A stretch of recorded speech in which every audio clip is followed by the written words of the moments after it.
Well, we recently posted a video talking about the difference between type 2 and type 4 movement in children and how to assess that properly. So let's today talk about the difference between type 1 and type 3 movement. Now, these are both higher movements on the movement scale. So you can most parents can readily assess, is my child a higher or a lower movement? So if you've determined that they're a higher movement, but you're not sure if they're type 1 or type 3, I'm going to give you some tips today on how to distinguish the difference. So the type 1 fun-loving child leads with an upward light movement, more buoyant, more random, more moving out into the world in a light, playful manner. So the key word here is light, a lightness of being. They are responded to very frequently as very breath of fresh air in their presence, very animated in their quality. They have features that are their type 1 features have a lot of circles or a bright quality to them. So the apple cheeks, the circle nose, the bright eyes, the smiling face, and their facial response is usually a big part of their expression. They're kind of the wide-eyed, kind of woohoo look. And watch the video series that we have here on the website called How to Profile Babies, Children, and Teens, so you can learn about facial profiling in children and teenagers.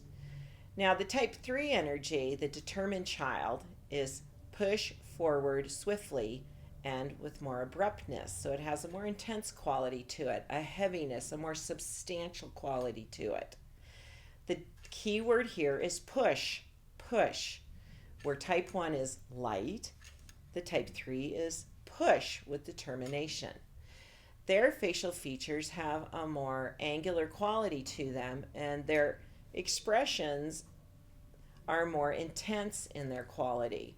So you're going to see the beginnings of a more chiseled chin, more V's in their cheek and their brow points. They may have an inverted triangle for a facial shape. But a key thing that type 3s do, they have very deep points in their outer eye and quite often in their inner eye, and they can be set more at a V. But these very deep points that have these very dynamic qualities to their eyes, but a very classic facial expression where a type 1 is a type 3 is a more, we call it the type 3 scowl. Now, to determine if your child leads with a type 1 or a type 3, do they have a lightness of foot and more of a skip and a buoyant, bouncy movement? Or do they have a push and a determination that going after something and sort of a kind of bull in the china closet kind of a thing? You know, remember if they're older than when they were beginning to walk at age 1, 2, when they kind of had some hard knocks and hard falls, and yet they got up and they did it again. They kind of, you notice their presence because there's a heavy-footedness to it. Light-footedness, heavy-footedness to it. So continue to hold the intention. Be prayerful about your desire to know your child's true nature, and that will be given. You will see it, and you will know how to be a great parent to them. I hope this helps. Share your comments if you have a type 1 or a type 3 child. How have you determined their true nature? From reading the book, The Child Whisperer, share your tips too.